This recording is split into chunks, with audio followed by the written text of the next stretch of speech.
But why, some say, the moon? Why choose this as our goal? And they may well ask, why climb the highest mountain? Why, 35 years ago, fly the Atlantic? We choose to go to the moon. We choose to go to the moon in this decade and do the other thing. Not because they are easy, but because they are hard. Because that goal will serve to organize and measure the best of our energies and skills. Because that challenge is one that we're willing to accept, one we are unwilling to postpone, and one we intend to win. We choose to go to the moon. Hello, everyone. Welcome to World Blockchain Roundtable, episode 86 on blockchain-based parallel systems. Hosts for today are Lisa Mighty Davis, Team Mighty organizer and owner of the new Mighty Layer, Dave from Den.Social, and me, Joe, Master of Ceremonies, today, founder and architect of Dragon Chain. We're hoping Satoshi Shon shows up. We don't know yet, right? But if he shows up, he'll just pop right in and deliver a quick story. Let's see here. First, quick update on the lot distribution from last week's episode. Every host will receive 106 a lot. Every topic contributor, 44 a lot. Last week's theme was New Year's blockchain resolution, nominated by Jacob Wayne. He will receive 44 a lot. Again, with those NFTs, you get perpetual passive income, free edits, and governance votes. The theme for this week is blockchain-based parallel systems, nominated by IM4IM. So start thinking about that. But then right now, we cover current events. What do you guys think? What's current events? Well, we just had, I was just actually responding on Den to somebody about the FFA grounding yesterday. Yeah. Where all domestic flights, is it yesterday or the day before? Yesterday. All domestic flights across the U.S. were grounded until 9 a.m. And then apparently I saw something about Canada too, where they, I don't know if those are interconnected or interdependent systems, but they also had an outage. But it was also apparently just a fluke both times, and it just happened to be. So I don't know, I don't know what that's about. Do you watch Monkey Works? He's a military special ops guy, and he charts all. He has the software and he charts all the flights, and he can tell like which kind of plane it is and their flight paths and all this stuff. And he's like, during the outage, he showed all these military tankers that were refueling fighter planes all over the U.S. Oh, really? Yes. Interesting. It must have been some sort of like, being a military guy myself, there's a contingency plan for like everything, just in case. Most of them we never use. They're just there so that literally somebody can pick up a book and say, oh shit, this happened. What do I do? And then and it might have been just like scramble fighters and refuel them just in case. So that kind of thing. So and all this stuff's public. You can watch. It's interesting. Sometimes I will, if there's, something flying overhead, particularly when I was in Seattle, you could essentially pull up flight radar. I mean, there's an app. I think there's a site too, and you can tell exactly what that flight is, who owns it, where it's going to. Yeah, all the rest of that stuff is pretty cool. Yeah, that's what. Wasn't there an issue? I think so. Pretty recently, where some writers got banned from Twitter for sharing Elon's flight data and his stuff like that. And the debate was about like, where's the line between it's public or not information, that kind of thing. Yeah, that you could put somebody in danger by doxing their exact location. Yeah, that's where we live in this, this crazy world where, in fact, BitBoy's family, I guess, got swatted while he was in the Bahamas, chasing after SBF. And, I don't know. It is just this crazy world that we live in. Where is privacy? Somebody with resources who had a motive. I don't know. Yeah. That's where I would typically look. Yeah. What do you this is a subjective question, I guess, but it's related to some of the stuff I'm looking at on Den right now. But where is the line of like, somebody said stalking, like with the reporters or whatever you want to call them, they got banned from Twitter. Like, if it is public information, is it still? I guess morally is where the questionable, like the gray area is, right? Is it bad to say, like, to bring attention to tracking a flight where anybody could go track it themselves, but maybe it's hard to find the information. Like, you have to have a skill set to know how to look it up. I don't know. Is it wrong to do that? If it's public info already, if it's accessible already, I don't think it is. Typically, someone with the resources, although it might be annoying, has the ability to secure themselves as well. You know, if it's a politician, they have the security. If it's a billionaire, they have the security, or they should, right? So, right. If it's public info, it doesn't matter if some kid puts it up on a Twitter bot or not. The people who would want to do bad things are going to be able to get it anyway. So you should be ready for it. Now, you know, because it's Streisand effect as well. Because if you say, hey, we're going to, again, I still stand by the fact that I think any censorship is, it's demonstrable that it's almost always a truth that's being censored, you know. Well, and something like that is info, but yeah. You know, and I actually had, now that I think about it, I had one encounter with that, and this was on Twitter. It was pre-Elon Twitter, where I like retweeted something that somebody else said that included someone's publicly available contact information, right? Mm-hmm. And not only did my account get banned, but my dog's account, who I used, it was like a parody, like a fun account. I had another Twitter account that I found. It was an old account that I was like, oh, I have that account. So I gave it to my dog. And so and I had it on the same app on my phone. So it was associated on the system, on the database. It was associated where I would log into this one, post as my dog, log into mine. And just to be funny, because I was bored. We were on lockdown. What do? You're bored on the internet. Pretend to be your dog. Yeah. And so my dog's account got banned because I retweeted something that had publicly, you know, so it's associated with you. Interesting. Where, you know, so I said sorry, and I unretweeted it, but my dog is still banned. I guess it could be said that the dog does not have the constitutional right of association. You might. So maybe that's why, right? Yeah. Wow. Interesting. Crazy stuff. Well, I heard that they are, you know, a lot of things are going through the House right now. We've had this big changeover of leadership and definitely direction. And the latest thing I heard, you know, they voted to basically defund the IRS, which was exciting for a lot of people. I think about that. Yeah, that's going to be interesting. Also, looking into a lot of different committees and federal power and all that. I think that's going to be really eye-opening.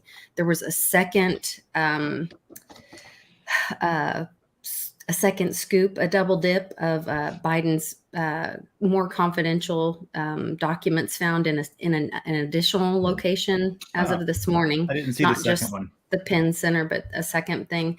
And then the icing on the cake for me this morning was that a representative in the House, a Republican actually, put forth a bill to have a bust of Zelensky put in the halls of Congress that the American taxpayer should pay for. Yes. Oh, yeah. I mean, should we? Okay. Like, I'm not saying we shouldn't. I'm just saying maybe we shouldn't yet. Shouldn't we wait and see how this plays out?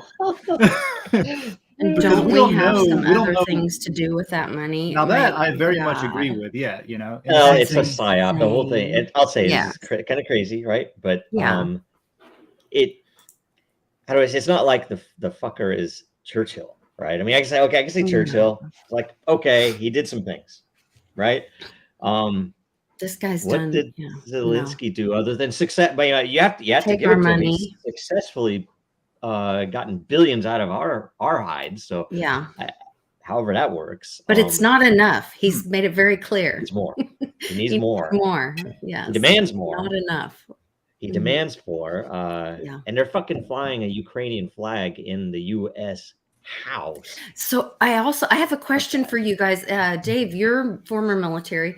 I'm in Oklahoma, and there was a report yesterday, I think it came out, that they are bringing Ukrainian soldiers here to Oklahoma to train on these Patriot machines or missile the things or missiles. something. Yeah. They are bringing them to Oklahoma to train. Why would they bring them to Oklahoma to train? Well, because there's a war going on in their country. Yeah, I would guess that it has wouldn't to they do train with there? you have to get hands-on training to know how to use it, and to get hands-on training, you got to go where the missiles, the weapon systems are. Yeah, the facilities. And so we probably are bringing them to wherever we send our own. Like we have schoolhouses, right? When I was in, so when I learned about Tomahawk cruise missiles and stuff, I went to Point Loma, San Diego, just a little peninsula off the coast, and that just happens to be where the schoolhouse is. So it's probably something like that. They probably have some training, other like NATO, like training facilities elsewhere too. But that would be my guess. It's just that's where the schoolhouse is. I heard about that statue of Zelensky. They're going to put it right next to SBF. Is it in his dancing pose? Is it in his dancing pose? That's the other question, right? The high heel statue. Pose, yeah. Yeah. I don't know. It's I disgusting. mean, that's great and all if he ends up doing something amazing for the U.S. But what is he planning to do for us? That's what I'm trying to figure out. Well, he's done a lot for the Congress people. Like he's put money back in their pocket. Statue up, but why would we put a Zelensky statue up? There's so many people throughout history that have done so much for. Put a Snowden statue up, bro. Speaking of which, and it's even more. I hadn't even caught that, and I guess it's to anybody who knows that it's all about demoralization psyops. So if you are an American who's patriotic, who believes in the Constitution, guess what? You're going to be demoralized. So essentially, while we're pulling down statues of who I mean, it's like of all of the founders, but in particular, someone like Jefferson. So you're going to pull down a statue of Jefferson. Let's put up a bust of Zelensky. It's demoralizing. That's what it's for. That's why they do it. That's all it is. You just have to, once you think about it that way, it's like, well, I don't give a shit. Fucking fill the halls of Congress with Zelensky and all of his the hallowed halls. SBF literally should be the sitting representative while he's before his trial, right? He has time before his trial. Why doesn't he represent someone here? He was quoted, I think yesterday, or in a report saying that he believes that FTX is completely solvent and could relaunch with 350 million or billion or whatever. Mr. Wonderful would put money right back in. It's like, of course, he'd be hooked on the way. He's going to know before it fails again to get out. But however that works, he'll be the first one. This is a fucking clown world. I tell you, we should just make current events should be just titled, okay, what's new in clown world? That's that's one of those things that I was reluctant. You know me, I'm reluctant to adopt like shit like that. You know what I mean? I'm reluctant to fall into that like clown world. Like it's been like a year of like seeing the clown world memes and the clown world this and the clown world that. And only one recently, I mean that I've been. Oh yeah, well, it's sort of sinking. My point is like up until recently, I mentioned this last show probably, but up until recently, I've been like, okay, it's funny and it's true, but like it's not like that. But now I'm kind of like, okay, fine, you're right.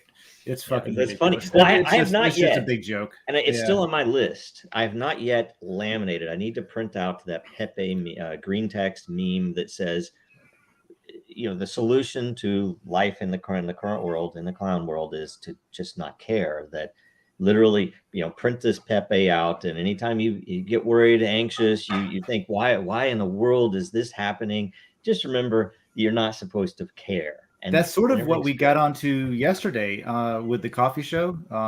T Swift or Die was on the show from New York, and he's a comedian, right? He's and his take was basically like, I forget exactly what it said, but it was to the effect of like, everything's ridiculous and people are stupid. I would rather make fun of them, Basically, like instead of getting angry and being like stressed out all the time, I would rather just make fun of them. And he was like, "That's kind of why I do comedy. You can live and smile. Everything is so absurd and people are so stupid." I think we can do that until people are. I remember waking up to dead.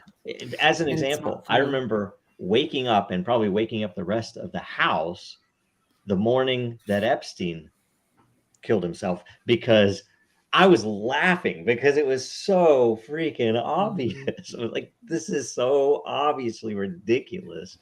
That it's like watching a movie with a really bad script. Yes. When you're like every movie these days. A huge plot hole. You're like, that doesn't make sense.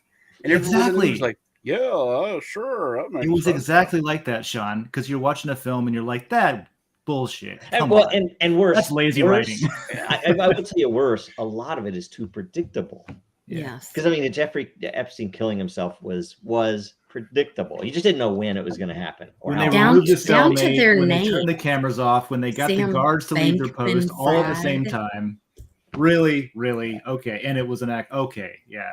Yeah. So I don't know, man. And I've talked to Lisa about this. I wish that there was like some kind of government agency that automatically, anything that happens, they have statisticians that would just, right away, or even news agencies could do that. Some think tank that would do the statistics for whatever story, the probability of this actually being true, the odds of this playing out the way they, the odds of the guards leaving their post, the cameras going, whatever. It's like, oh, it's only, like C-3PO. Just C-3PO everything. Yes. The odds of that are 17,452,001. Just everything that they put out and be like, oh, that didn't happen. Okay. There should at least be a Twitter bot for that. Yeah.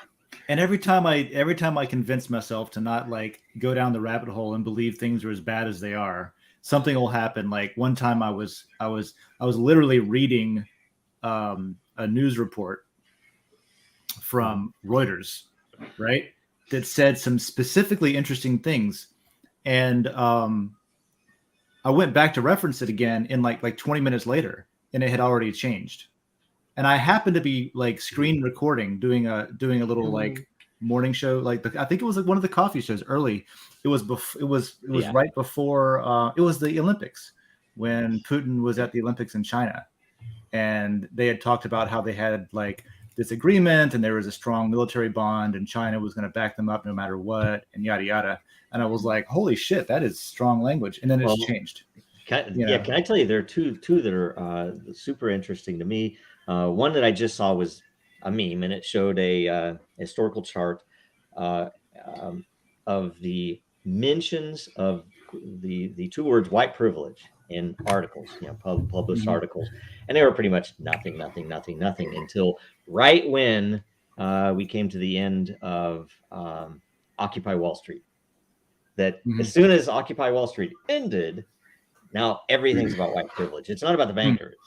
It's no, we have to switch this to some other identity thing because we don't want all of it. Dude, I was all for it, man. I was like, hell yeah, people are pissed. Good. With the whole Occupy thing. Man. And then the other, maybe I shouldn't mention because it's just too crazy and I don't want to even talk about it because it's just like, it's creepy, but whatever. Then don't. Anyway. But this is like the thing I was describing a minute ago about how the news report changed immediately. This is probably something that we should talk about once we get to questions at some point. Yes. We don't have to right now, but the parallel systems and blockchain in particular. And I was talking to somebody. I was describing to somebody. They were asking me like, it was something about Dragon Chain. And I was talking about like, Ministry of Truth shit, where it's very easy in a digital publication environment to do things like change the fucking report. Just go change the database, change what it says, and pretend like that's what it always said. We've always been at war with Europa. We've always, whatever the history book says can be changed more easily if you don't have to go out and collect books and burn them and print new ones and say, here's the new edition. And so with blockchain proofs, you can actually say, and it's enough to say, oh, this is not what it originally said.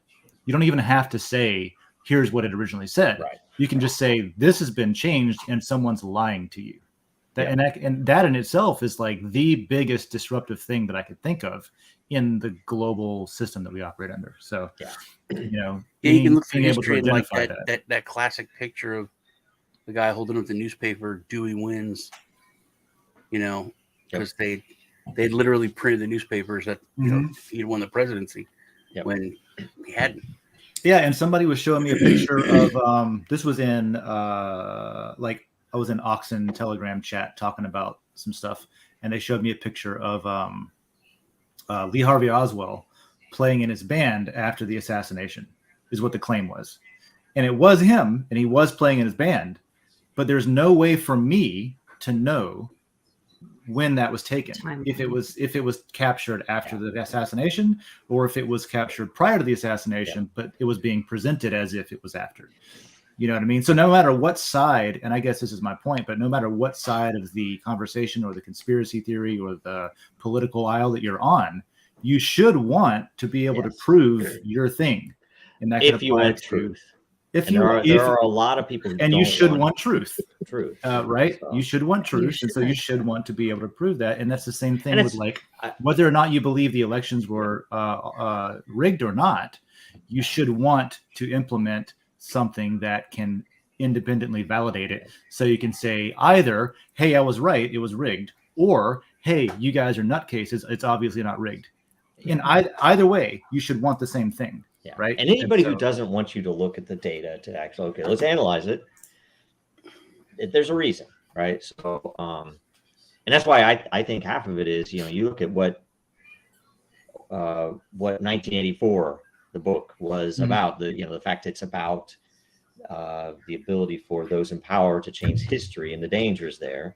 And that's literally what we have. That's literally what you just described. It's much easier in a digital world. And yet there aren't a lot of people who are really spending a lot of time caring about that. I mean, there are articles that have disappeared in even the Internet Archive, Yes. So Wikipedia is notorious for, and anybody who wants to know about that, we have tons of info on it that is entirely a game system behind the scenes that you have to go and pay off people who have enough votes in order to keep pages on.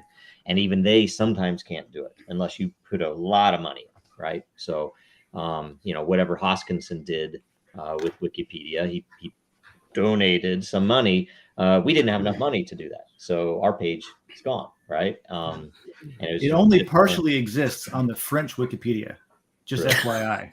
The Dragon Chain one? Yeah. Me and Lisa were talking about this at 2 a.m. last night. And how I was sick, how people just are, lying. And not last night before.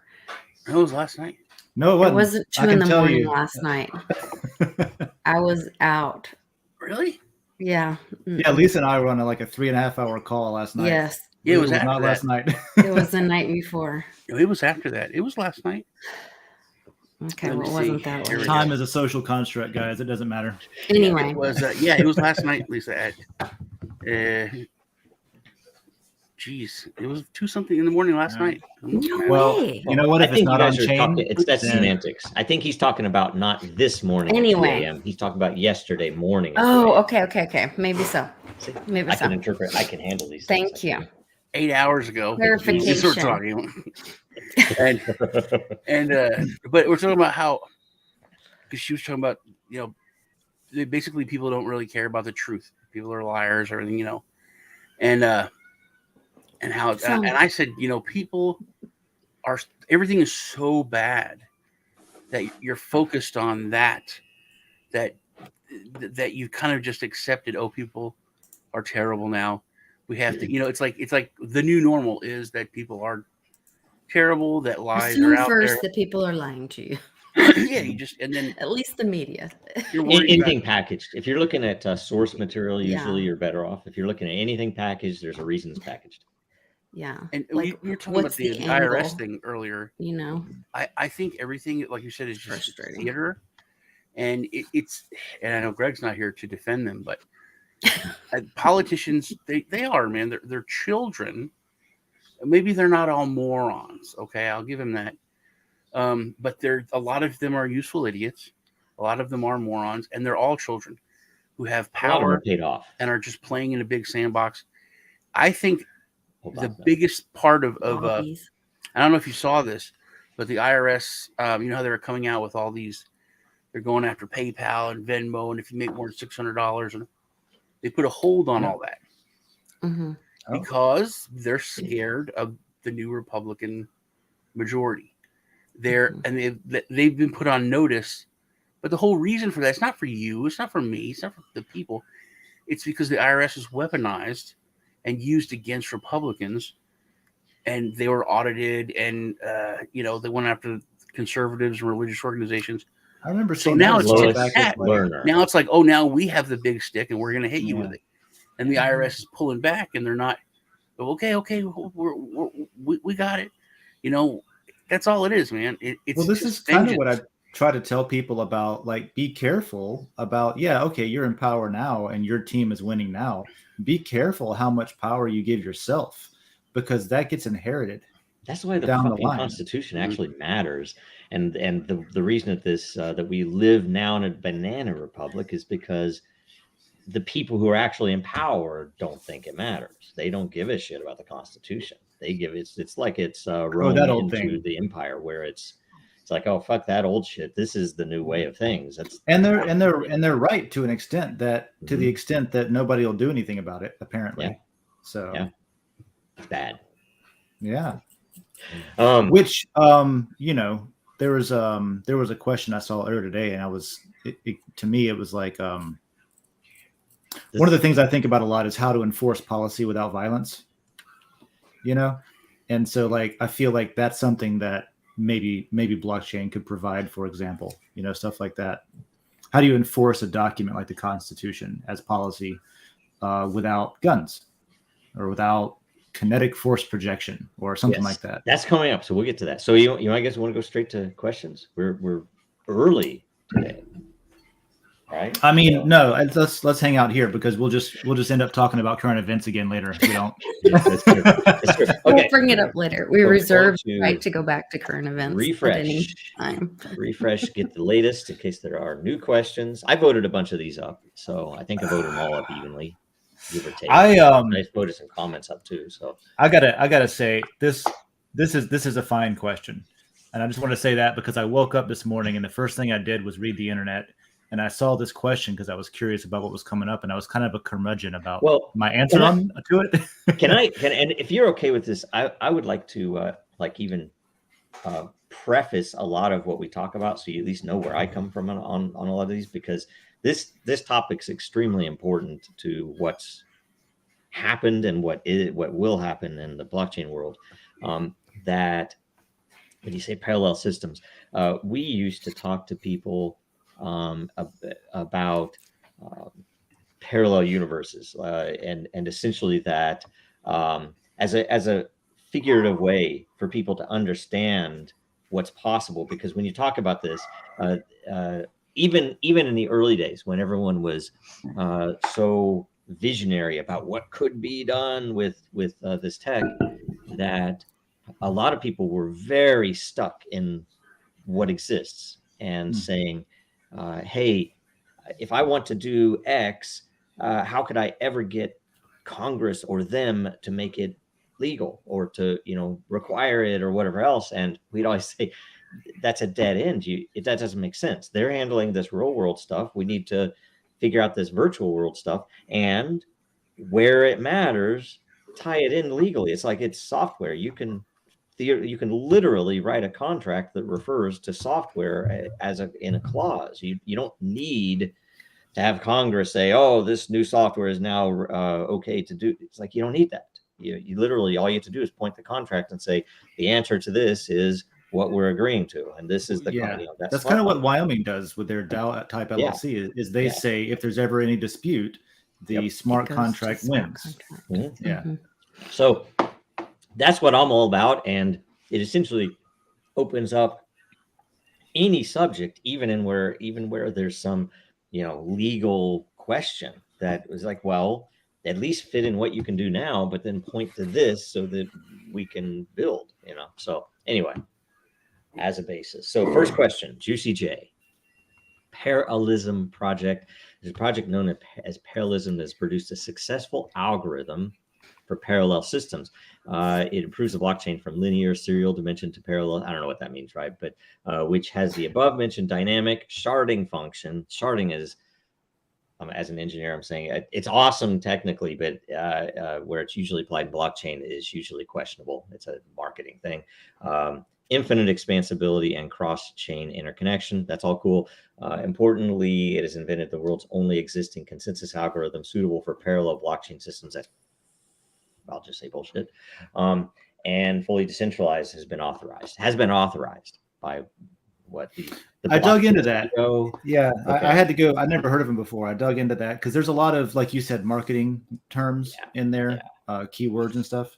But I went and looked at their white paper and I dug into them a little bit. It's a Chinese project, and I imagine that it's been authorized by, for example, the CCP. is who that's referring to. I can't think of who else would be authorizing it. Well, wow, that's hilarious. Okay, but so I don't know. I mean, here's the thing. You could literally, although it'd be hard to scale it, you could literally build parallel systems with Ethereum. I wouldn't do that, right? But I would use Ethereum in it, right? Like say even Den governance. It's a parallel system. It's something that is communities that aren't situated geographically and that have governance, right? We do use Ethereum, but we don't solely use Ethereum. So I mean, you don't need anything special, and I'd have to see, what exactly are they defining as a parallel system, and how it produced a successful algorithm. I mean, it's a conceptual thing. It's not, you don't need an algorithm for that. But they're doing some things, and like I said, I only read up on this for like 20-30 minutes just to get an idea of what they're doing, and they're doing a lot of things that I think will find familiar. For example, they are offloading some of their consensus to a different network, right, for security. So they're doing what they call it, delegated proof of work. And they have, you might not believe it, but they have like 4 or 5 layers of consensus, like things, right? Where you have like hardware L1 type stuff up through more abstracted layers. And they have sort of a hash graph thing going on, is what it reads like to me. Like where they have this, like, this is the sharding thing, where it's like a bunch of independent, and everybody has their own blockchain. Everybody has their own independent well, that sounds familiar. Blockchain, and they all sort of are synchronized together so they can like work together independently, which allows you to scale up infinitely because you can just expand vertically and horizontally, right? So there's a lot of stuff in there that is like Dragon Chain tech, but they're in China, so they don't have to care about the patent office. There's a lot of stuff in there that's like hash graph stuff, where it's not a linear, I think they call it like a linear serial blockchain. There's basically like a lot of them together. So yeah, they threw a bunch of stuff in a blender and came out with something that actually looks like they've put some work into it to make it a thing. So, good on them for building a system that isn't largely maintained by their Western adversaries, because they probably do need their own systems that do the same thing. So that makes sense to me if it's in China, just from a, zoom out perspective. But I don't know. Yeah, it's also a different type of parallel conversation, because I think they're talking about parallelism in technical engineering of the system, whereas when I think of parallel systems, I think of something that's a system that you can use in parallel to the legacy system. Like socially, even that kind of thing. Yeah. But that's my take. There's my 2 cents. Cool. I don't have a lot on this one. Yeah, I don't know. Maybe we can go to the next one. I mean, every project is worth looking at, but they have a proof of buddies algorithm that I'm like, okay, I don't know. Some of it seems a little bit too marketing-esque.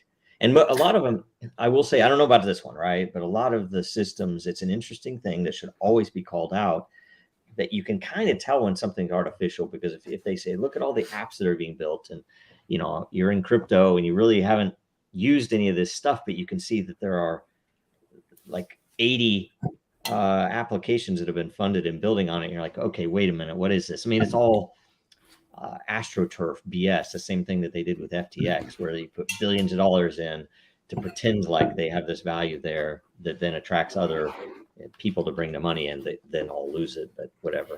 Well, something I did like was that they, that in their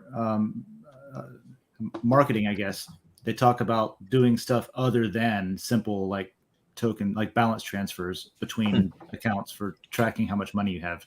You know what I mean? So like, yeah, you can do different stuff. It's not all just about, it's not just about Bitcoin. As a Bitcoiner, I can say it's not just about Bitcoin. There's other stuff, which is cool. You can do it. You can do other stuff. Yep. It's always good to have other projects. So yeah, you have a good reply to that already. So, okay. So let's move to the next one. Maybe we'll get through all these. I think I have a hard break at the hour 30 mark, by the way, guys, just so you know. Hopefully we'll see. If I have to, I'll drop off. You guys can keep going. But Jacob Wayne asks, is it worth moving as much as possible over to parallel systems, or does it not truly work until you're at 100%? I imagine for a business or something else, or a project, I imagine all your work and communication can be on a decentralized blockchain, but you still might need traditional systems for groceries unless you're off the grid, mortgage, property taxes, etc. What do you guys think? I mean, spot on. So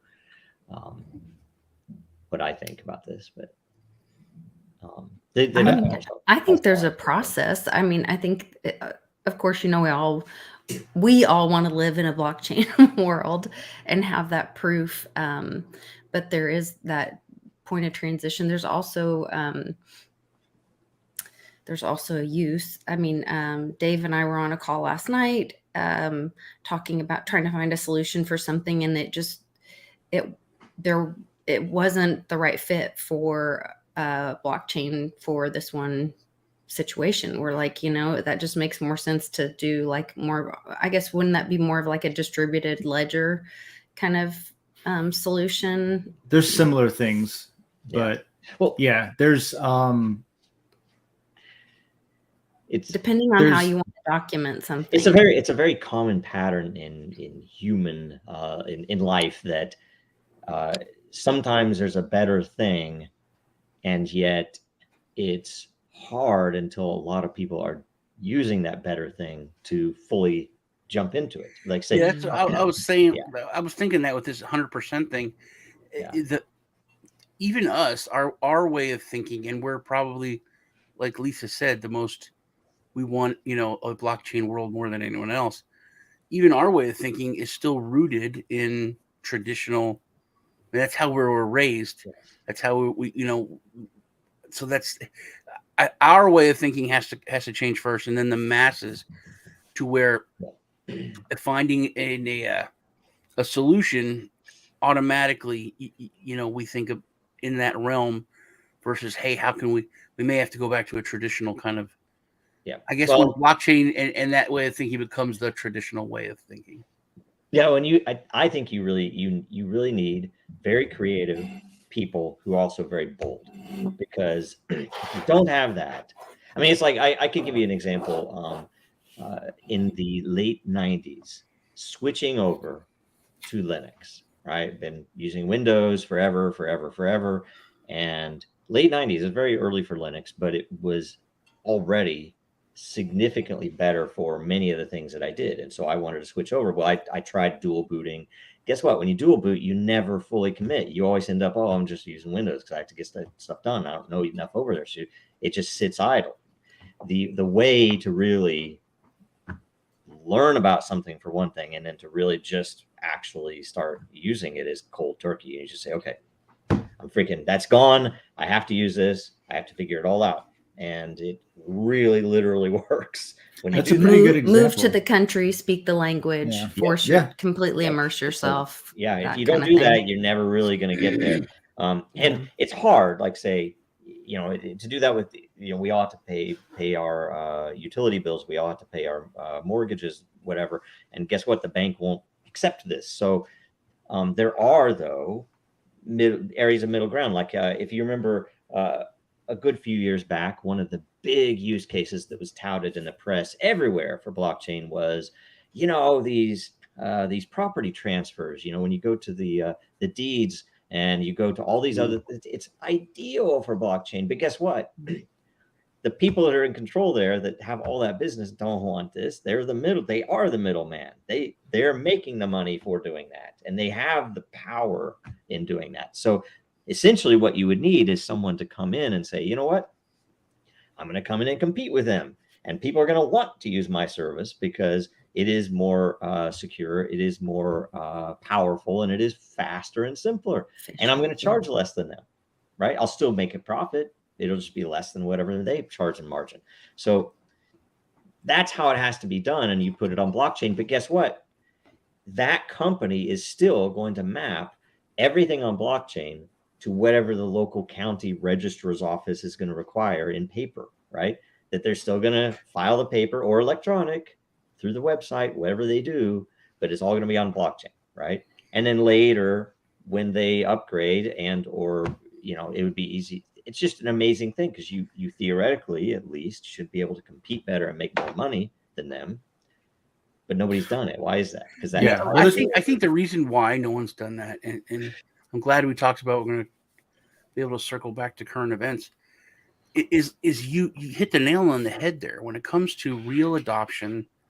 And like I said, people's way of thinking, all of that ties in to governments, and whether it's county level, whether it's state.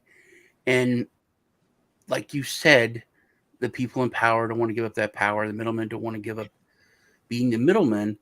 And basically you can call a spade, and that's corruption. That is putting, their power, authority, and money in front of what's good for the people that they represent, for their county, for their state. Mm-hmm. So in the end, it's all about corruption.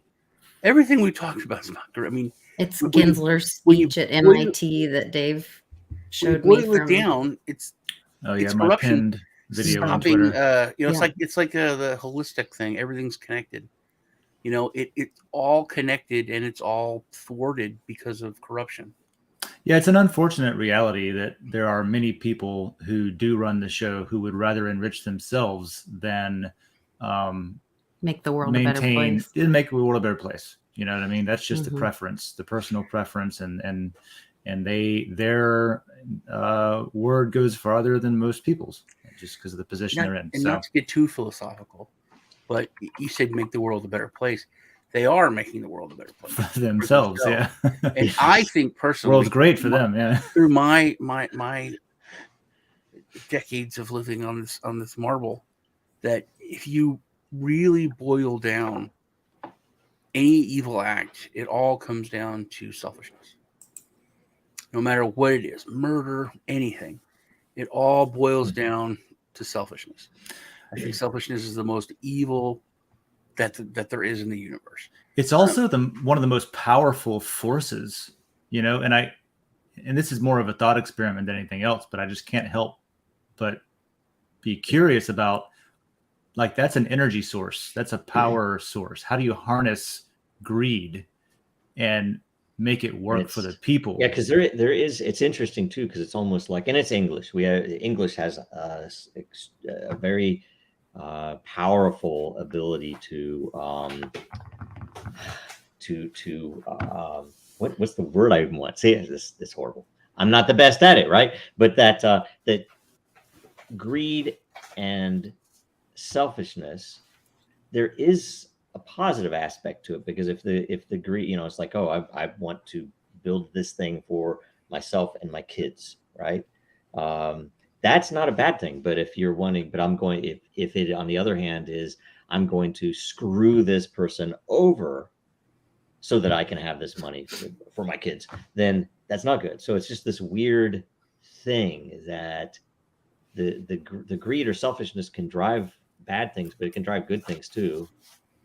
but I do know what you mean. It's like, I think of all of the evil things that do happen, it is generally rooted in somebody, unless it's because they're totally bonkers, which does happen too, right? Mm-hmm. Some people are just not right. I guess in a good case, you call it drive. If it causes good things, it's called drive.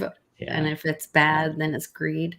Yeah, passion. But then passion. Mm-hmm. Passion can be bad and good, though, I guess. So yeah, and I was reading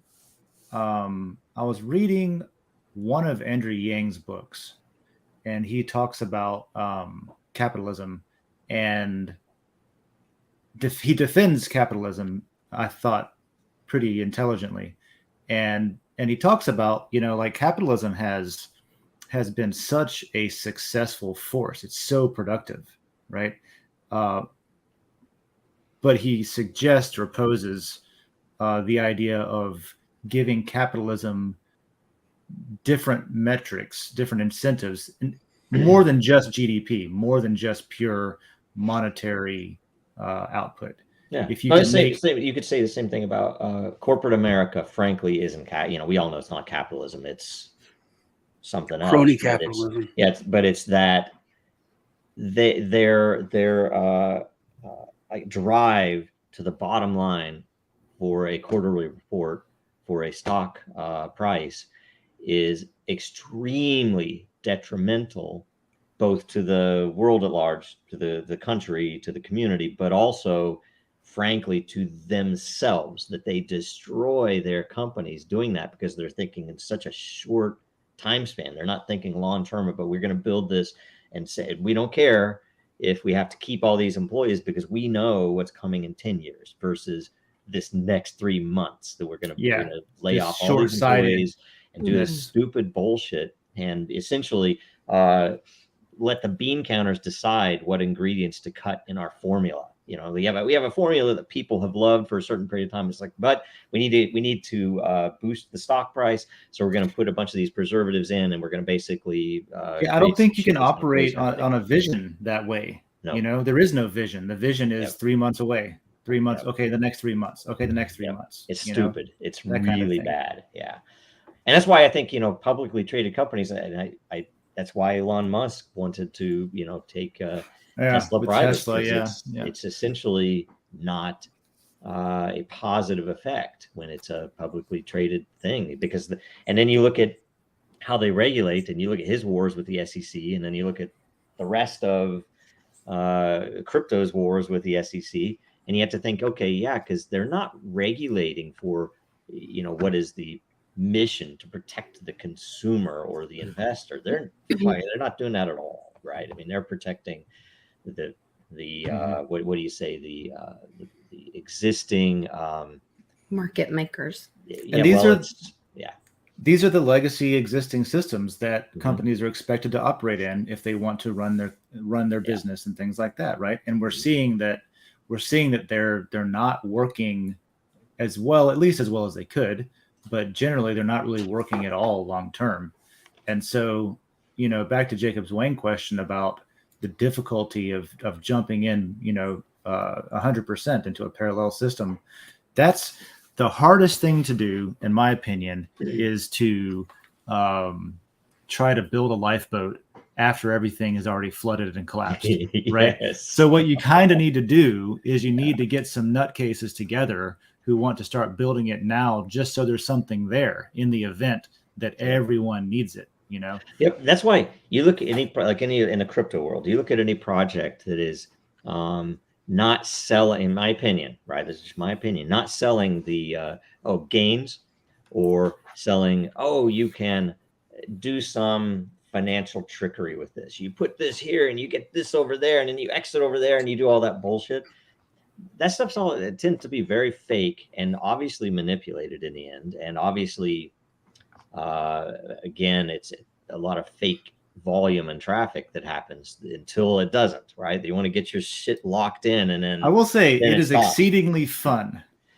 Yes, so is Vegas. But and if you consider it the other way, when you look at, in my opinion, look at the projects that are saying, look, you can actually use this to do this thing that you already do, right? If it's even if it's something as simple as buying a coffee, right? And there was a really good period of time when the Bitcoiners were saying, buying a coffee is, we don't want people to buy coffee with it. I'm like, there was a time that was a thing. And I was like, yeah. Do you understand that a price for a coffee over here, you could buy a car in certain places in the world? So that does matter, right? It's just crazy shit. So anyway. Well, and if there's a parallel system there, then so if we think about like when Satoshi launched Bitcoin after the crash, 2008, right? it was created, I think, like, okay, this happened. There wasn't a backup system for the people to go to. Yep. Now they've kicked the can down the road. We all know, they just released the latest CPI. They said that inflation went down 0.1% or something. And, everyone's jumping for joy. Yeah, that happens when you change how you measure inflation. Exactly. We all know that's bullshit. And, but I think we all see, the train coming down the tracks for us. We know where this is going. And so now there is another option. There is that parallel system to jump onto. And we've had 10, 12, 13 years of it running down the track for us to move over to. So, I think that's where those things run and then have use case. So I think it's an arms race right now is what I think. Because I was just kind of like out of curiosity, I was looking up job postings from banks and from like World Economic Forum and SWIFT and stuff like that. And they are recruiting and hiring people to build CBDC. And in the job postings themselves, they're explicitly saying we need digital ledger tech, blockchain specialists to develop our central bank digital currency solution. We're already in talks with all these major banks. It's happening, and we just need help doing it. And so you're going to have CBDC versus the parallel system kind of thing. I'm an arms race, I think. I'm going to offer up a solution that's kind of radical. That there are two things that are important. A lot of times, and I didn't used to think it was as important as it is, but someone like Richard M. Stallman, right? RMS, known as RMS. So he's the creator of the GNU, which is a project to essentially replace Unix with open source software, right? It led to the prevalence of Linux. That's why, GNU Linux, and it's funny stuff if you're an engineer, the religions involved. But RMS is a noted, what do I want to say, an absolutist, right? He's fundamentalist. Yeah. Free software. If you don't have free software, he walks the walk. You can't use it, right? And he walks the walk. And he's spent decades doing this. And I think you need that in crypto. But it's not going to be people who are the maximalists wearing fucking yellow pants, tearing up dollar bills, right? Those are not it's not that they're not pragmatic. It is that they are not. They don't fundamentally understand what's possible with the tech, and therefore they're totally on the wrong mark. Would RMS trash something that adhered to his own ethos and solved a problem that could work together well with his GNU? Not typically. If it really was, he might. If it was closed source, he might, right? But this is where the maximalism thing comes in. Is like, this is like true. I heard somebody. I don't know what podcast it was on or whatever, but I liked it a lot. And he said he called Monero an intelligence test for Bitcoiners, and he was interviewing a Bitcoiner, and the guy was like, "What do you mean?" And he was like, because it's so good. Why wouldn't you like it or want to use it? If you want Bitcoin, you should be using Monero and some of the other competitors, right? Because frankly, they do what Bitcoin was supposed to do a lot better than Bitcoin does now, because Bitcoin has been saturated with political bullshit. So either way, the second thing that I was going to bring up, though, that is a real option that doesn't involve Sean carrying guns down to the Capitol, right? Which I know he wants to do. Allegedly. He would never. That, Don't know that. or Sean blaming me for everything Biden does until I carry guns down to the Capitol. That's my bitch with Sean. But either way, in Minecraft. But either way, what we could do, many of us could apply for those jobs and do things that would be necessary in those jobs to make sure that those systems fail. That's a real possibility that should be going on. Yeah. Well, not even necessarily. Well, that's doing something. I think people should do something, and you're saying do something. So or to make it to where those systems are developed in an equitable and fair and not under ulterior motives, if at all possible. Well, it could be. Yeah, I'm willing to go in there as a idealist, even say, look, I want to build the best system possible, but it needs to respect human dignity and the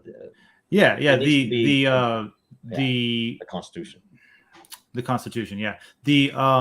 What you would be setting up to fail would be somebody trying to misuse it. That's what fails is the effort to misuse it. It's very likely what you will learn, because I've been a contractor at the FBI. What you will learn is that the systems that they're trying to build are unobtainable because their culture and structure prevents what I would consider the ability to be productive.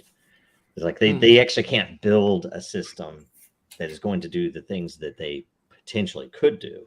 But what they end up doing then is the thing that you can't control in a single project is that they will build 1,000 of them. And in combination, they'll do the thing that they shouldn't be doing. Yeah. But each one of them by themselves. Was Arthur C. Clarke or Asimov that said that the human race is in the process of learning? You can't have superior technology without having superior morals, because it's unsustainable. And that's, I hope, man, that's a very positive outlook. But it was something we don't talk about, we don't think about, is that to give when it comes to maximalists and you're talking about the coffee thing, technology has moved so fast just in the past 20 years, but the past 10 years.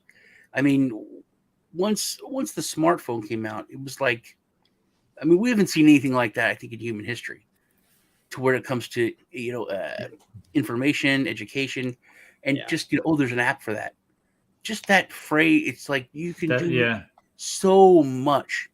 Remember the push button era? That was an era. Just, for going to, and then there's been things that have sped it along, like, the gingivitis outbreak.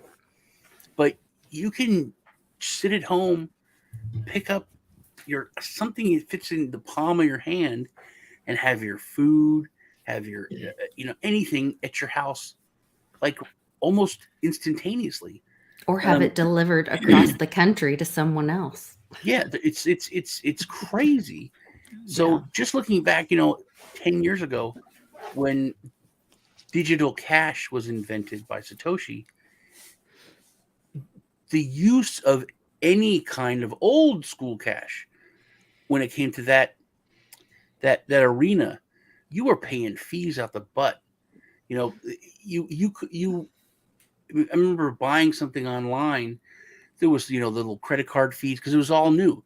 The middlemen hadn't worked in there yet. So it's still, if you buy guns or one thing, if you pay by credit card, you're paying the 3%. And a lot of other things, when they're individuals, if you pay, you're going to pay that 3%.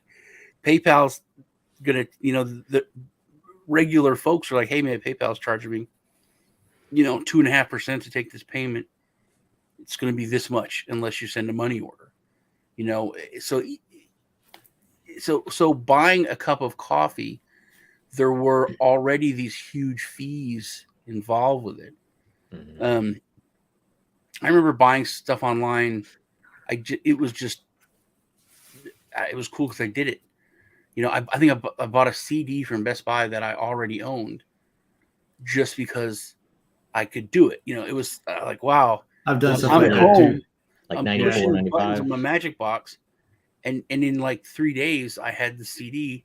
Somebody brought it to me. Oh man, it was like I'm living in a movie, you know. And it cost more. There was a shipping involved.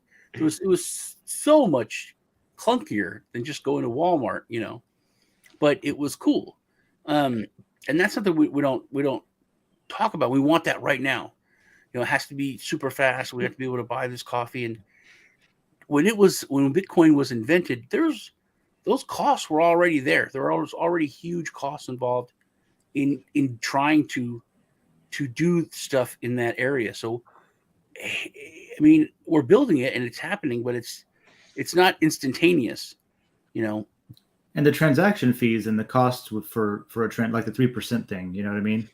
I feel like there's two very good things you could do with that. You could make them go away or make them very small, or you could change who they go to, you know? And if you simply decentralize where that fee goes to, that's disruptive in itself, you know, that kind of thing. And so this is stuff that blockchain does very well. And also something that Joe said a little while ago about being able to compete with typically, like traditionally, entities you couldn't compete with, right? Yeah. Being able to compete now as a small fish, like with some buddies who know how to put systems together and build something with a vision, you can now use this new tech to like I don't know, Ticketmaster's ripe. Like think about low-hanging fruit. You know what I mean? Mm-hmm. To apply what we have learned from things like the chaos that DeFi went through. If you think of that as an experiment to see what we've learned from that, with to just like a new Ticketmaster, a decentralized, or Uber, or you know, anything that's got that middleman. You can either do it cheaper than them, or you can make it to where anybody can be a participant and get a cut of those fees instead of the Facebook or the whatever, you know, that kind of thing. So that's where everything's sort of like, I don't know what's going to come out of it, but I remember, you know, MP3s used to be a parallel system, right? Until it competed so heavily that the centralized infrastructure had to give in and say, okay, we'll do that too. I remember downloading MP3s on Amazon and thinking, oh, it's cool, I can do this legally now. You know, or but even then, like it was always, you could get with music, you could get there was easier, faster access to better quality recordings digitally than you could purchase legally. You know, you either had to buy the physical medium and know how to rip it yourself, or you could go download it. But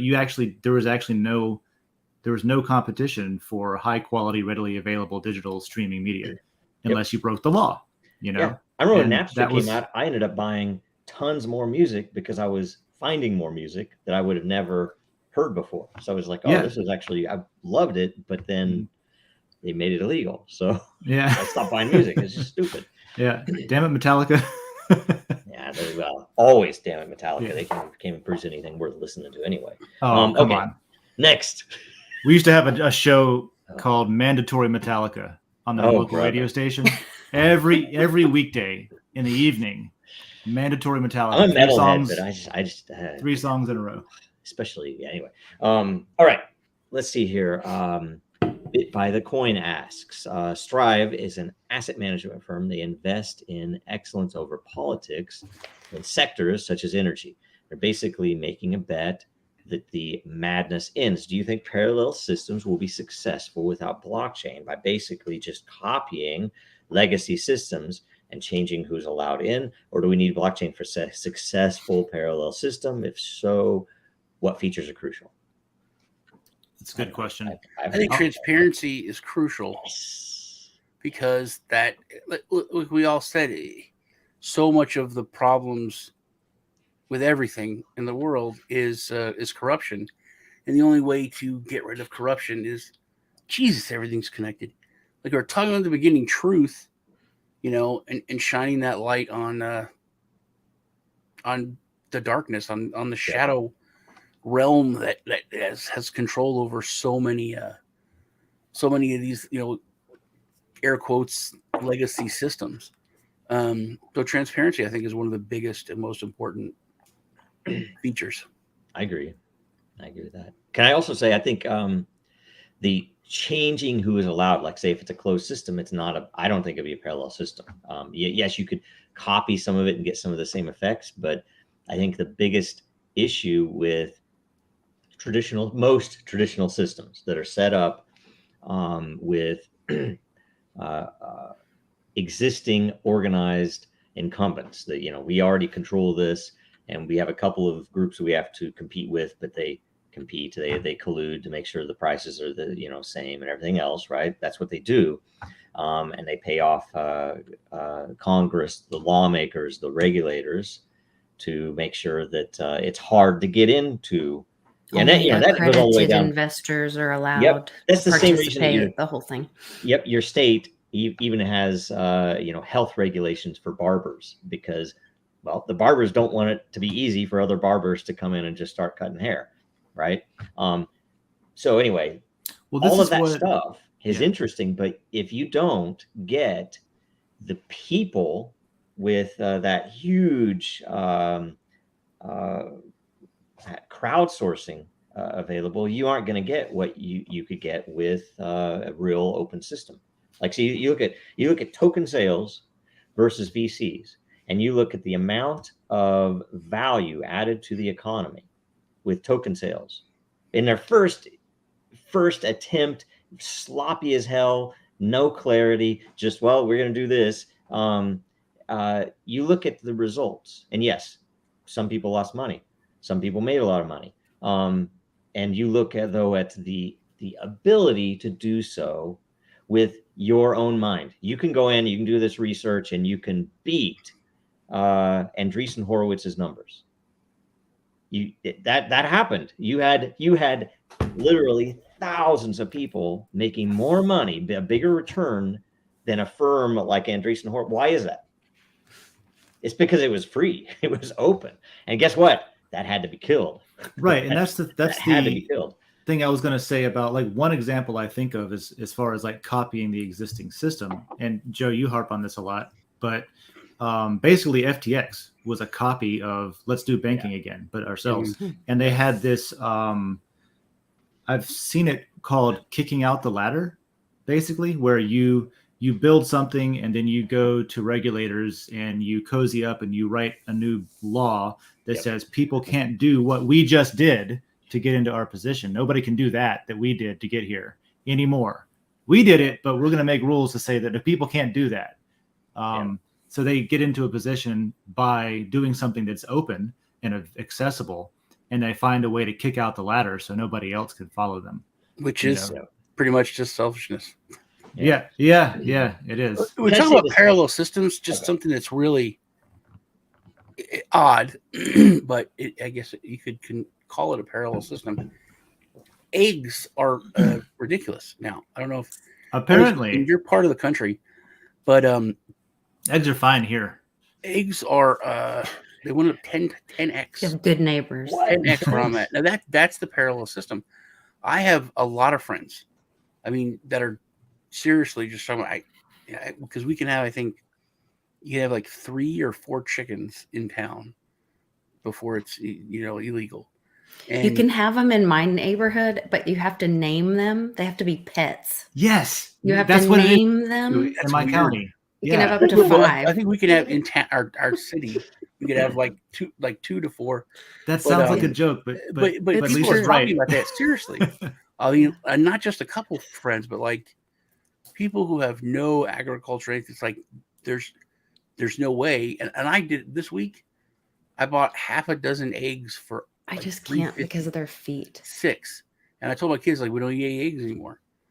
And we I used to buy these big boxes of eggs, and we would throw away the yolks or give them to the dog because we just ate the egg whites because they're all the cholesterol, calories, and everything's in the yolk. And we went from that to these are just for ingredients now. We don't even eat eggs anymore. Just that's sad. Yeah, I'll take that back. I say eggs are fine here. Lisa you're right. And that reminded me of something else is at the farmer's market, people can't sell eggs. They have to sell their eggs as animal feed, not for human consumption. That was my next point. That kind of thing. For a year now, when eggs went up a little bit, because my cousin, she has a bunch of chickens, and she's half red pilled, maybe 3/4, and she would always give me eggs, but I was only when my kids wouldn't eat them. They're like, I'm not eating Aunt Janie's eggs. It's disgusting. Because I only eat eggs from professionals. That's what they say. Only eat the white eggs. I only eat eggs from professionals. So, and I never knew that you could have an egg and just let it sit on the counter for a month. Dude, this trips me out. I just got back from Germany. The supermarkets, you know where the eggs are in the market? Just on the shelf, not in the fridge, just out in that's people don't next know to the that. Potatoes. And people, like I said, people that don't know that kind of stuff are talking about, I'm going to get 2 chickens just to have eggs.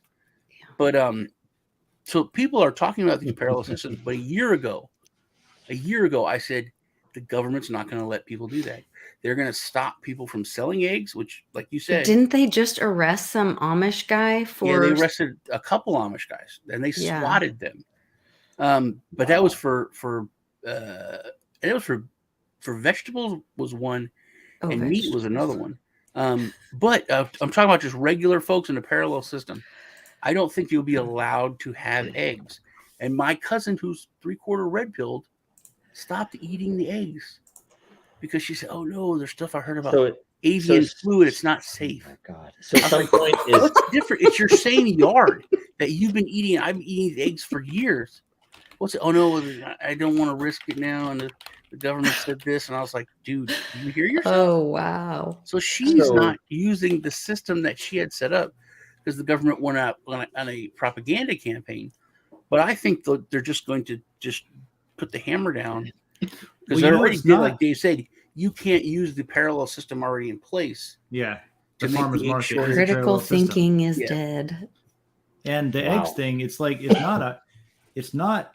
You could argue that it's not actually all propaganda because we do actually make the eggs unsafe if they're not refrigerated.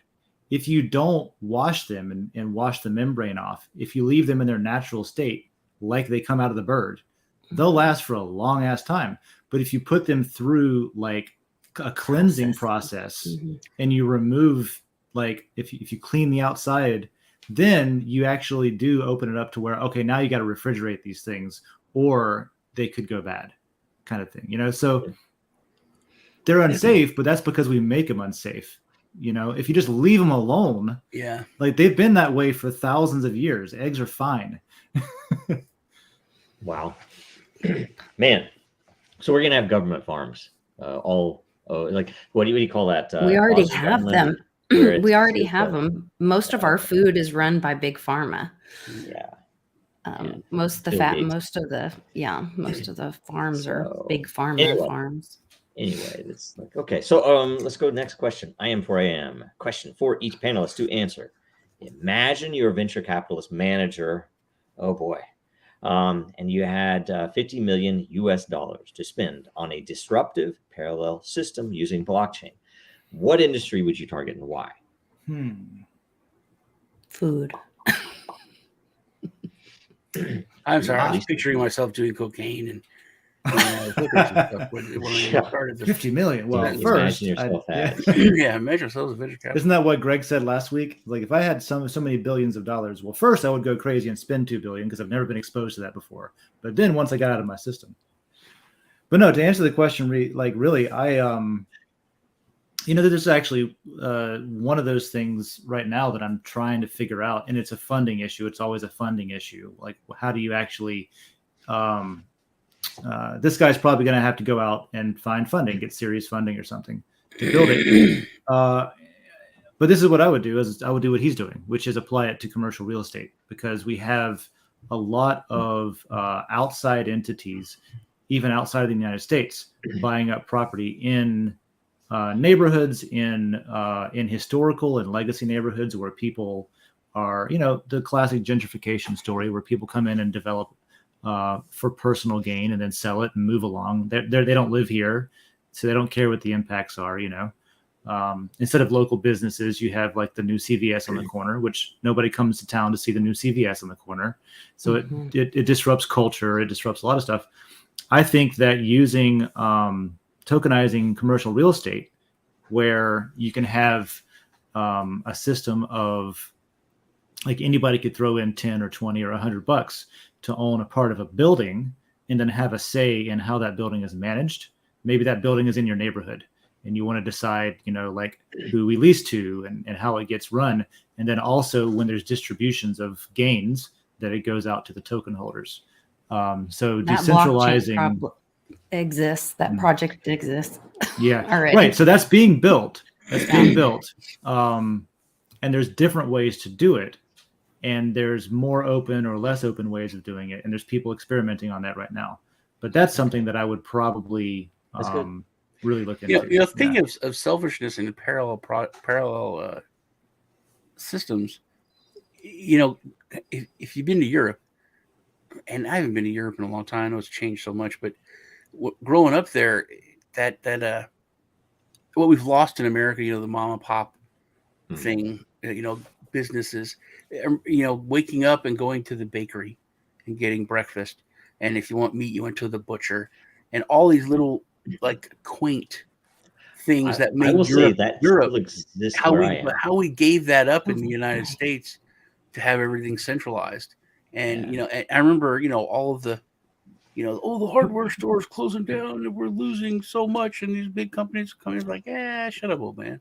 The Walmart, way easier, Walmartification of America. And it literally has like led to us losing part of, there's no civic pride anymore here. Yeah. I remember growing up, that was like that was one of the only things you could tell about public school or government school. If you were transported, there's having that civic pride of where you're from and all that. And now there's nothing that makes your community anymore. I still have to answer the question, but I have in chat, the author of the question did want to emphasize the word disruptive. Okay. Oh, disruptive. That's funny. Well, I think anyway, that to that point, when I used to, as a software developer, as a contractor, I used to travel over the place in the 90s. And it was very interesting to me that most places I would show up, if I didn't know, I wouldn't be able to tell them apart. Most they were all the same. They might have a little bit of difference. How the greenery might be different, or some of the local the fact that they have signs on the roads or not is different. But generally, it's like, oh, that's that store and it's that store. Okay, we're all the same. Where I'm at now, I'm not going to tell anyone where I am right now, but where I'm at now, it's actually pretty interesting because that's one of the reasons that we came back here is that there are still those mom and pops. Now you can still choose to go to the big stores, but it's usually better and you get a better deal. And if you go to the mom and pops, they have more variety. So it's just like, it's amazing, right? That does still exist. Yeah. We've somehow segregated our city into sections where like all the chain and big box stores and outlets are like in this part of town and they're all together. And then all of the like local business mom and pop shops, like legacy stuff is at downtown and in this part of town, And so that's at least interesting. Now, me for answer on this question, I think, if I, much like Sean, if I imagined that I was a venture capitalist manager, a lot of it would involve was like, okay, you have to tell me what kind of drugs I'm on first of all. But then after we get past that, then you can, then I'll look at, okay, what's my network involved? What industries can I control? Do I have anybody on the banking committee or on the ag committee? That would dictate a lot of what I would invest in. But what it should be, frankly, is if it were me, like Trump said, how can I use the crooked system to? Yeah, but if it were me, I would say, look, I would invest in. Well, frankly, I would invest in a platform. I'd invest in something that can disrupt generically, frankly, because that's what the tech is. And that's what I've been spending my time with. It's not $50 million, but that's what I would put my time into, is something that try to, make it possible and easy for those disruptors, the would be Steve Jobs, the would be innovators of the future to build on, right? It's still a long road, right? So that's crazy to me that the disruptive is now, the pendulum is swung back to where it's like, remember King of the Hill, and when the Megalo Mart started selling propane and moved to town, he was like, yeah, but we do propane. That's what we do. It's all we do, and we do it better. Yeah, it's a few cents cheaper there, but you don't get the customer service, and I'll do this and the quality and blah blah blah. And that was really important to hear. I mean, it was a joke animated show, but he ended up having to go to Megalo Mart, and Buckley was running the propane, and he was literally reading everything from this pamphlet, didn't know anything. And you got Hank, who's like, that's what he always wanted to do with his life in high school. I'm gonna sell propane accessories if my grades are good enough. So, but that's what's disruptive now, and I think putting that's where a lot of, I think, money has went, is putting money back into those legacy, like you call them, legacy systems, creating this part of downtown to now disrupt the genericness, like you said. So it's odd that that's become the disruptive, is going back to that. I think it's more fundamental, because I think if we go fast forward 10 years from today, we come back and look at it. I think what a lot of us, at least me, are annoyed with the crypto bros and number go up bullshit, that's going to be looked at, I think, the way that the freaking sock puppet for pets.com was. It's just this stupid thing that happened during that period of time, right before 2001, before everything blew up, where everybody's just trying to buy the things that that the powers that be let us buy now. It's like, oh, this is a .com, I'm going to put some money into it. Well, people did not and still do not understand it enough to know what they're buying, and so, like, I've got a friend of mine who I've known for years and years, who still to this day buys and sells, day trades crypto tokens. And every now and then he'll be like, hey, I bought this thing. I don't know what it does, but I bought this thing because, like, the lines on the chart look good. It's probably going to go up. And you know what I mean? And it's like, it's the same thing as, like, the internet, when people, the $1 million web page where they would sell by the pixel ad space, because people said, oh, it's on the internet. Who knows who could see it? Anybody could. It's kind of like, when you compare it to something that you understand, but it's not that. People were thinking, like, it's like the road or the highway and a billboard. Oh, anybody could drive by and see it. But they didn't understand that, like, no, it's on a website. People would have to somehow know to go there first before they could see it, and sort of the same thing happened again with crypto, where I thought, like, I was hopeful. I was like, oh man, this shit's taken off now. Like, it's been years. Finally, people are catching on. But it was just like, it was this hype cycle that burned itself out.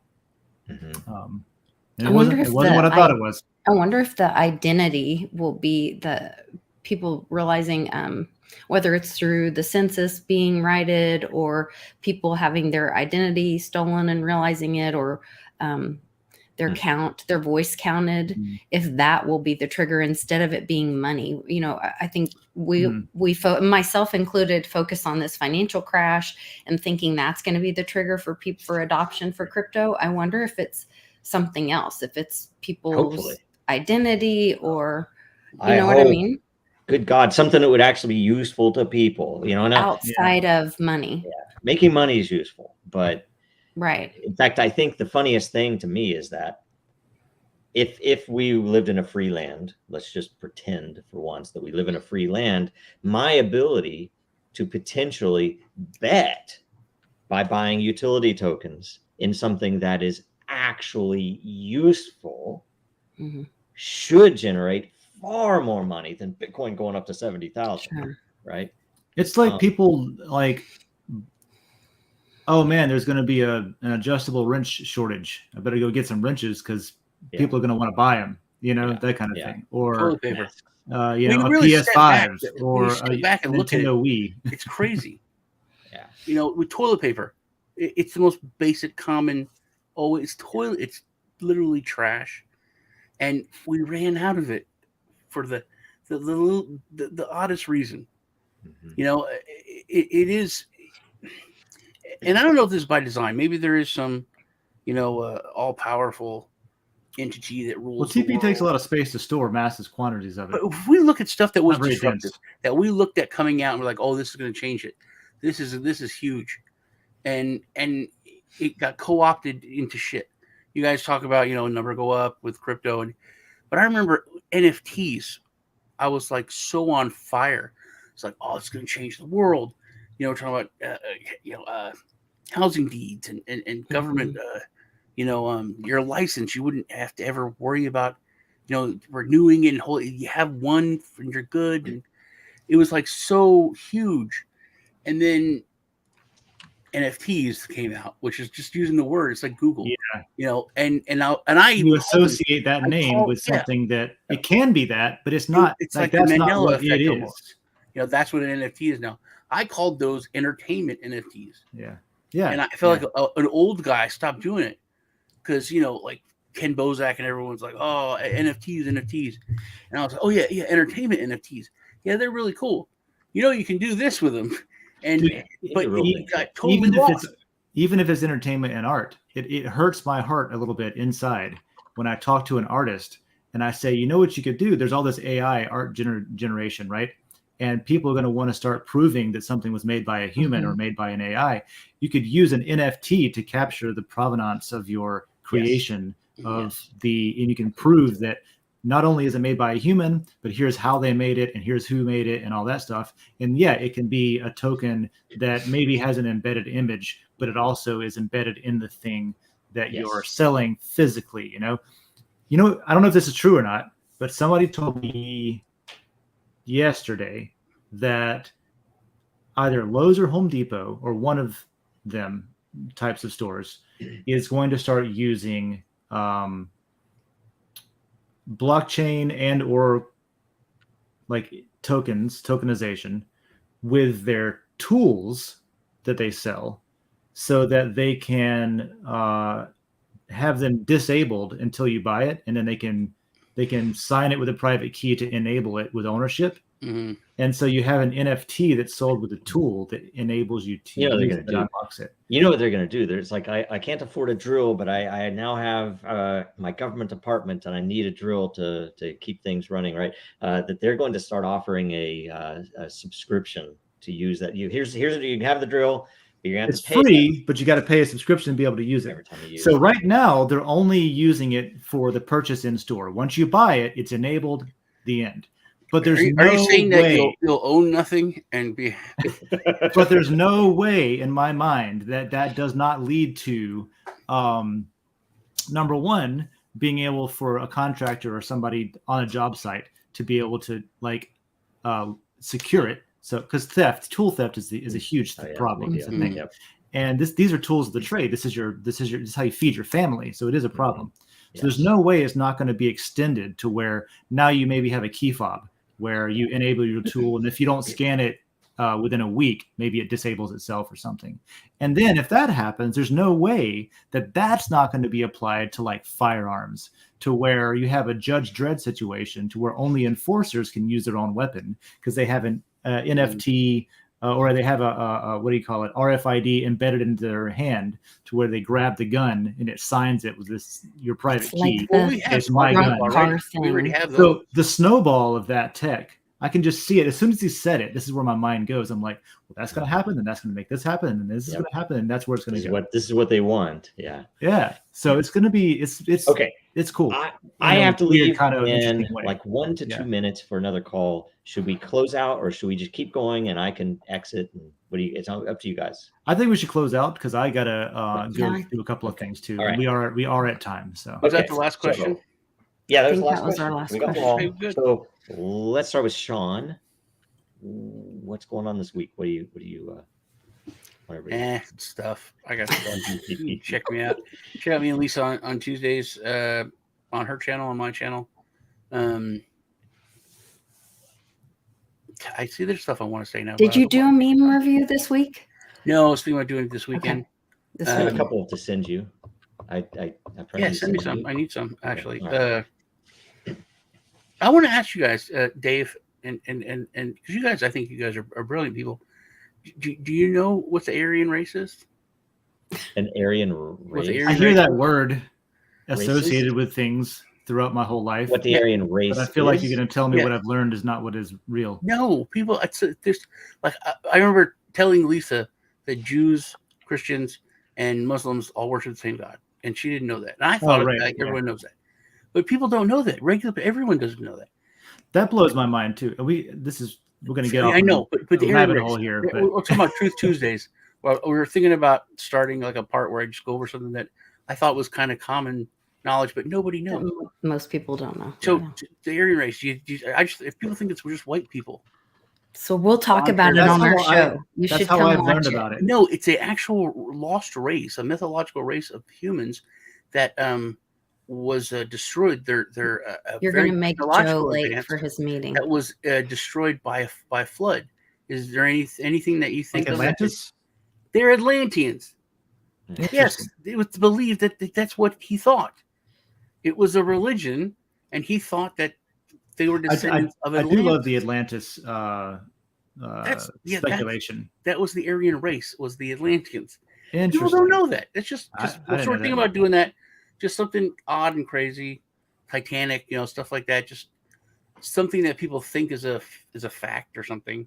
And you're right though about it did take me a while to realize that like a lot of people were worshiping the same God, just arguing over who was the prophet, like who was the other guy. They want us to keep them separated though. Whoever they do want to make sure that the Catholics think that the other Christians believe in something different and vice versa. Just so that we're all fighting. Even within one, but either way. Okay, Dave. Yes. So we're going to recap some Den governance stuff later today, 3 p.m. Eastern. We do it every Thursday.